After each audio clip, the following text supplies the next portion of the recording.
So, I've got a Mexican story to tell you from Mexico City, actually. So, which one do I start with? There's a few stories here, right? Do you want to know the story where I'm in a train and a guy is rubbing up against me and I didn't even realize at the time till later? Or I realize at Christmas Eve at midnight we have a massive dinner. It's very Mexican style. I had no idea because I had a huge Christmas Eve dinner thinking that we're going to have a nice Christmas Day lunch, but no. So anyway, that was a big porky pie.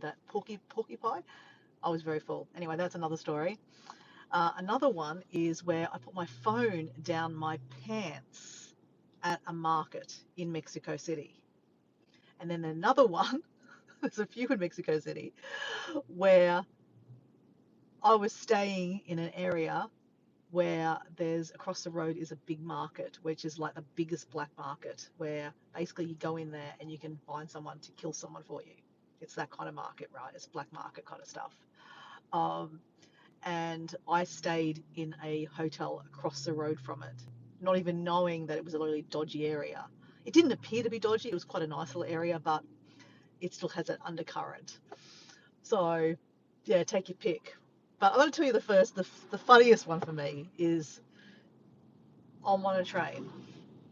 I'm on a train, I think, back from visiting a friend. And Mexico City is, it's massive. Like Mexico City is millions and millions of people, right? I mean, Australia has 28 million people. We've just hit 28 million, right? I think Mexico City has more than 28 million people living in the city. It's chaos, right? So the trains are no different, right? They're chaos. So anyway, I'm in the train. It's standing room only, right? And it's probably peak hour. So I am holding, the pole, thing, just to, so I'm not falling all over the place, right? So I'm holding there, and it's actually, I had a jacket on. It wasn't hot. It was kind of like in between seasons, so it was a bit coolish. Like Mexico City can get cold, right? Compared to where I was living in Cancun area and Playa del Carmen, which is pretty much warm all year round. So I believe I was wearing a jacket, and I believe the train even had heating on. It was quite warm. So, but anyway, I'm holding the train, holding onto the train, rails things, and everyone's kind of pushed up against each other because trains move and you're kind of washing around, right? So I'm just holding and kind of moving with everyone. Anyway, it didn't occur to me, but there was a guy behind me, very close. But like, I'm not concerned because everyone is like close to you, right? But I'm feeling very warm. And I'm like, is it me that I'm like, I've got a jumper on and the heater's on, but my body's feeling warm. And like, is this like the flushes or something? Like, what the hell's going on? Like, but it can't have been the flushes because I was like, I don't know, I think I was 39 or something, right? Anyway, it could have been the flushes. But I had no idea. I'm like, what is this weird sensation over me? I'm feeling really warm. Anyway, I stayed there like that for a while, right? And then for some reason I decided to turn around and there is a guy with a heart on up against my leg. Yep. How do I know it's a hard one? Because it was poking into my neck, like into the back of my neck body. So I was getting his warmth from his heart on. Yeah, yeah. These are the things that happen when you travel, right? So I kind of like look him in the eye, going, "What the hell?" I mean, I didn't say anything. I just kind of was like in the shock. I was like, "What the hell?" So anyway, that was weird. He disappeared, right, very quickly. Like, I'm sure he's rubbing up against some other girl, after that. So anyway, I cooled down off that because I was just like, okay, obviously the body heat, right? So anyway, that was funny. So another time in Mexico City, I think I've only been to Mexico City twice, and maybe it still happened on the same occasion. Like it's foggy now, right? Is it? Yes, it was the same occasion. So anyway, the same occasion, I was actually going to Mexico City for Christmas. I had a Mexican boyfriend. I was living in Playa del Carmen, and his mother lived in Mexico City. So we were going to where his mother was staying, and I didn't know the tradition in Mexico. I mean, I know the tradition where in my family we celebrate Christmas Day on the 25th, right? A lot of people in Australia can celebrate on the Christmas Eve, and then also celebrate on Christmas Day, or you just celebrate the whole time, right? But in Mexico, they do it a little different.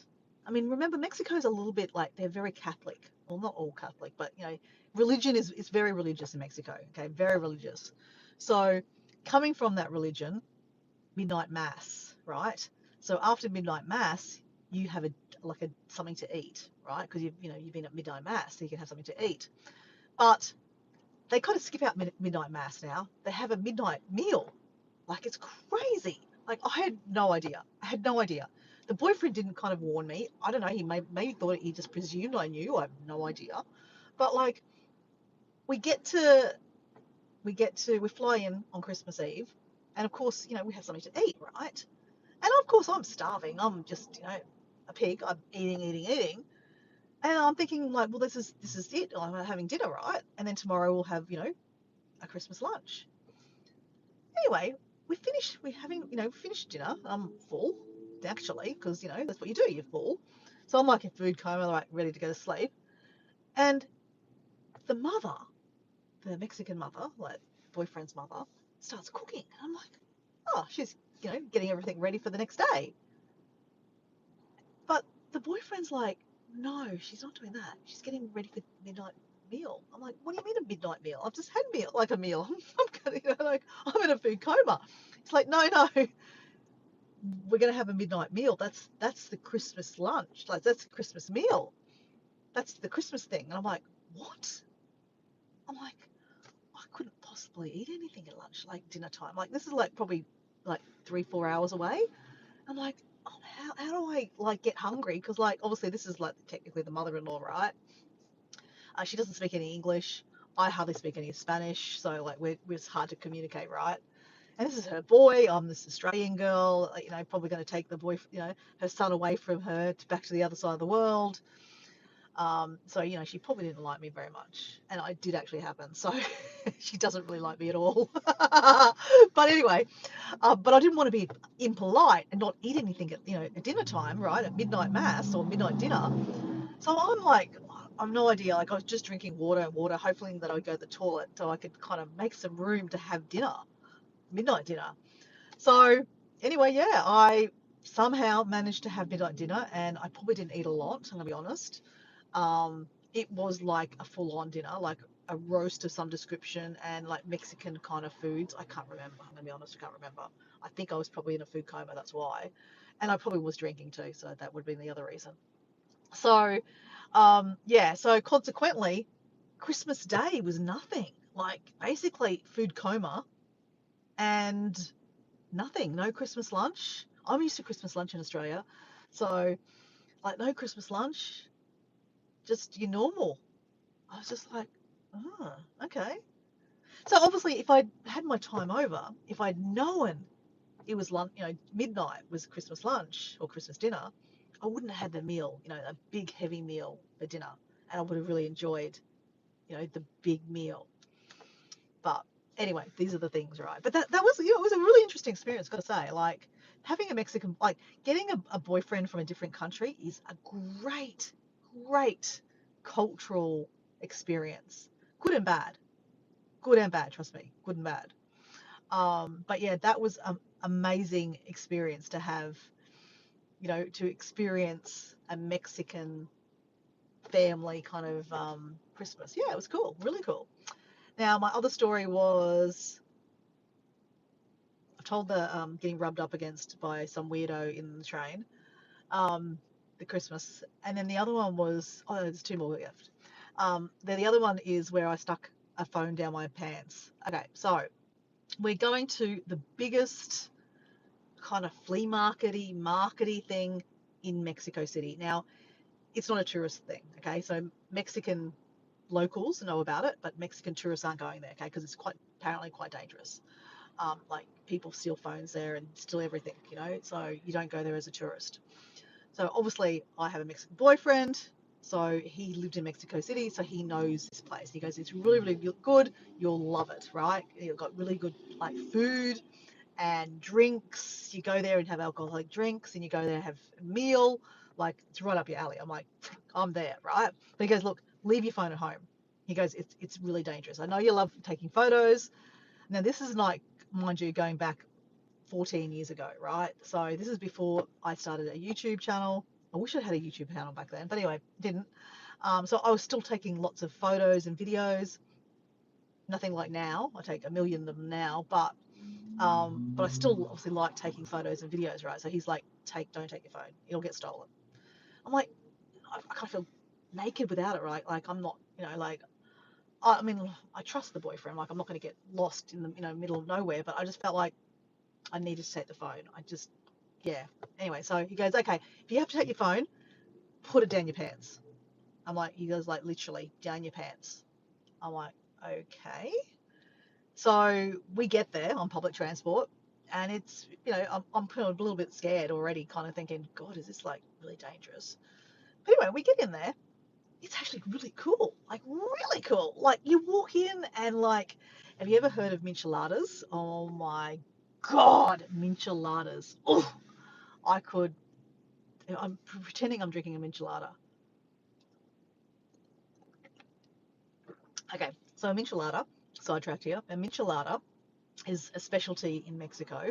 It's beer, and they put, it's a weird concoction, okay, I'm going to be honest. It doesn't sound good.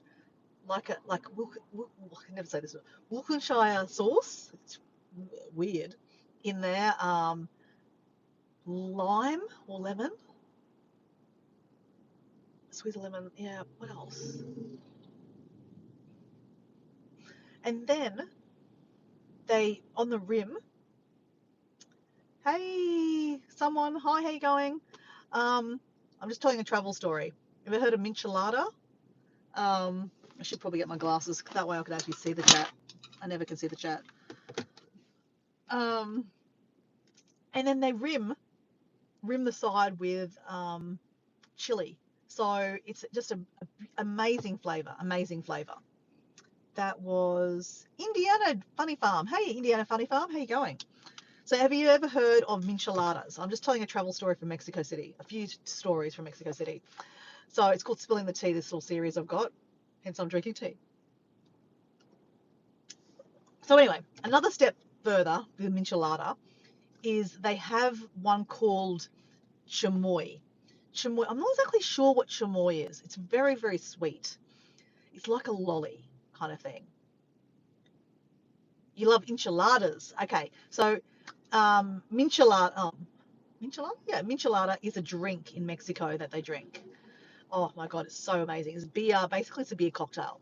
But chamoy on the top is like it's chili, sweet. It's more like a lolly, but with like mango chamoy. So this is, you got a massive drink, like about this size, beer and all the concoction inside, and then this mango all around the outside of it. Oh my gosh, I can taste it right now. It's amazing, right? So anyway, I'm in this dangerous market. I've got my cell phone, my phone down my pants, literally down my pants, because that's what they say. Don't take anything value because it'll get stolen. And I've got to take a photo of this. Like, this is amazing. This drink is amazing. So, of course, I'm going to pull out my phone out of my pants and take a photo and selfie, right, with the boyfriend, Mexican boyfriend. And actually, we went with his cousin too. So we get a photo, us three drinking these micheladas and I put the phone back down my pants. No problems, right? Um, then we go to the food. Oh my goodness. There is tacos everywhere, like all kinds of tacos, like every kind of meat possible. So basically, you're just walking around drinking a beer around this market with all these different options of meat that you can put on your tacos. Or, yeah, it was phenomenal. But it's interesting, right? They had this like, pork is very popular as on your tacos. And they had like, you're walking past like just cut up pig, like the noses, like there's different parts of every part of the pork, every part of the pig is literally on show.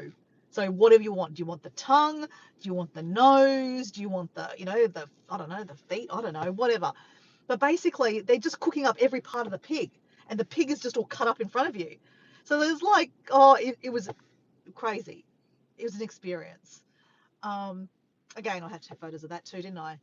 Um, Look, maybe the boyfriend was being a little bit like, be careful because you are a tourist. I am. Like let's face it, I'm Dora, right?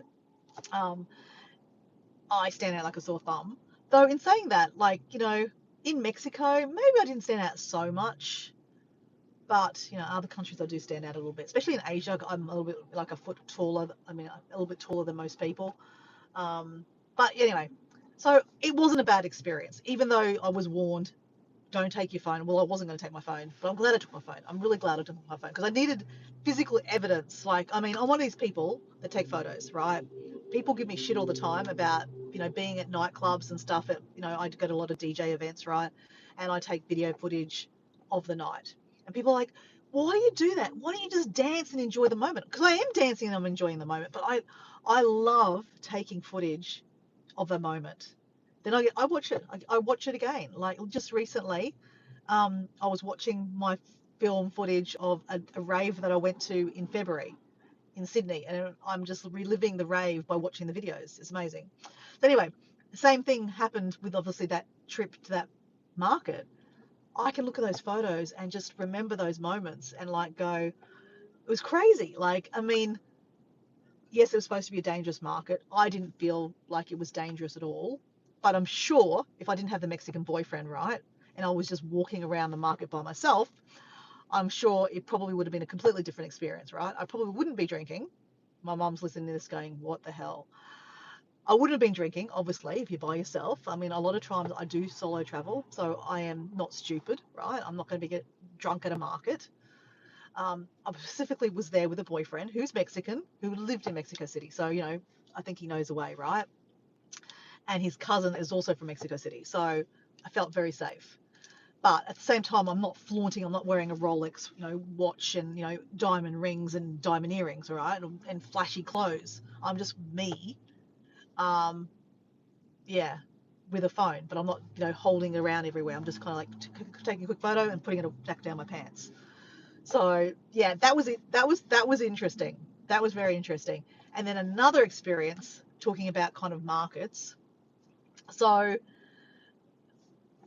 not to get into too much detail, but the Mexican boyfriend had a girlfriend, an ex-girlfriend, that they share a child together. So I was friendly with his ex-girlfriend. I've never met her, but she's from Canada. Anyway, she says to me, "Where are you staying?" And I'm staying. I think it was called Tepo, which is just kind of outside this. Like it's still in the city. Like as I said, Mexico City is massive, right? Massive, massive, right? More population of Australia can fit into Mexico City. It's ridiculous. And yeah, I don't know. I can't remember exactly what the population of Mexico City is. I'd love if someone was there listening. If you could Google the population of Mexico City, I'd be really curious to know what the population is. Australia's population is 28,000 at the moment. It's just clicked over 28,000, but I believe Mexico City is more than 28,000. That's ridiculous. It's so busy. But we're staying at this place called Tepo, I believe. Mexico City is massive. Oh, it is massive. It's massive, massive, massive. Um, so anyway, we're staying in this place anyway. So she sends me a message. She goes like, "Where are you staying?" And I said, "Oh, Tepo." She goes, "Oh my god." She goes, "That is so dangerous." She goes, "Don't leave your hotel room. Like it's dangerous. Don't leave your hotel room." I'm like, "It doesn't feel dangerous." She's like, "Mate, like amiga, that's what she would have called me, amiga. Um, it's dangerous. Like really be careful. Like that is where people go get kidnapped and stuff." She goes, "There is like across the road is the black market." She goes, basically, put it this way, right? If you want to get someone murdered or killed, go there and say, this is who you want to get murdered, pay your money, and they will kill them for you. Or if you want to buy a gun or, something, bad, go there. She goes, that's the market. It's like the black market, like all the bad people hang out there. She goes, that's why it's not a very nice area because all bad people kind of hang out there. I went, okay, fair enough. But I had a good experience. Nothing bad happened. I did want to go to the market though. I know. My mum's listening to this going, oh God, my daughter. But like, I was curious, right? Like when someone says that to you, I'm like, I'm curious. I know. But like, I wouldn't have went in by myself, right? I would have taken the boyfriend with me, the Mexican boyfriend. But the Mexican boyfriend didn't want to go in there either. He's like, yeah, I'm not going in there. So that told me it was pretty bad. So, but I did want to go in, but I didn't go in, obviously. I wouldn't have gone in by myself. But yeah, I had a perfect experience there. It was quite nice. It was fine. Like in front of the hotel we were staying, there was like a whole kind of plaza. There was all restaurants and bars and like mariachi bands and stuff playing. It was great. It was awesome. So I didn't feel bad at all, like dangerous at all. But in saying that, on the way walking into kind of town area, um, you passed a lot of homeless people. Like homelessness is everywhere, right? Not just Mexico City. Um, but it's cold. Like as I said, it was quite cold at the time. Mexico City is quite higher, right? So that's why it's a little bit colder in winter times. Whereas I was living in Cancun, Playa del Carmen area where it's quite warm all year round. The Caribbean's warm all the time. But yeah, you were passing a lot of homeless people, but there was also like people dead. You were passing people literally dead, like they were covered over, and people just like walking past them like it was just every day. So that was kind of sad. That was a really sad bit of it, yeah. But that's why I'm spilling the tea, Mexico version, because Mexico City version, should I say? As I said, that whole trip was only one trip I'd been. I've only been there twice. That was to make with the Mexican boyfriend for Christmas. And yeah, I really enjoyed Mexico City. I loved it. I would love to spend more time there. I mean, I only touched the site. I mean, I hardly did anything, right? I was like literally with the Mexican boyfriends with the family, so I didn't really do much. But um, yeah, I really enjoyed it. I really enjoyed it. Like that, those four stories kind of thing, kind of make up the a fun trip, really, to be honest. And then previous to that, I had been to Mexico City to meet up with a girlfriend that I used to work with in Cancun a million years ago. And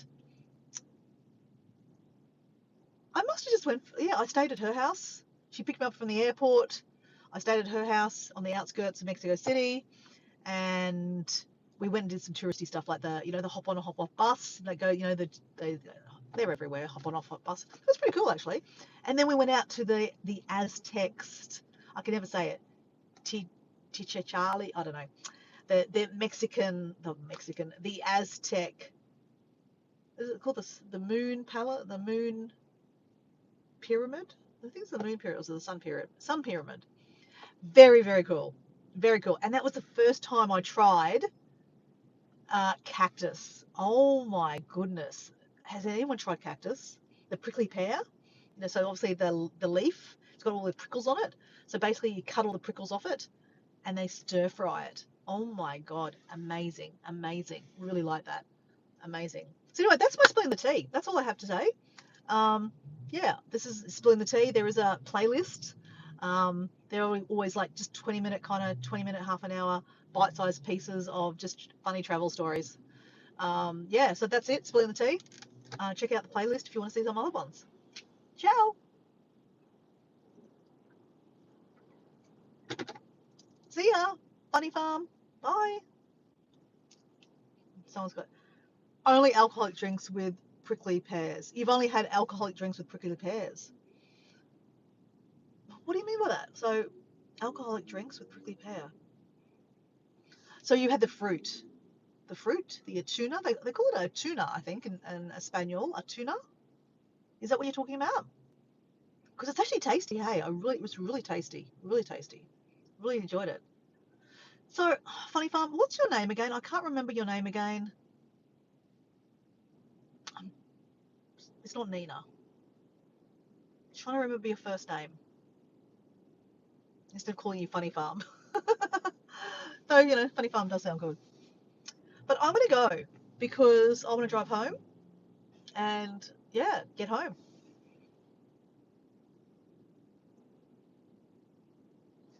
Bye.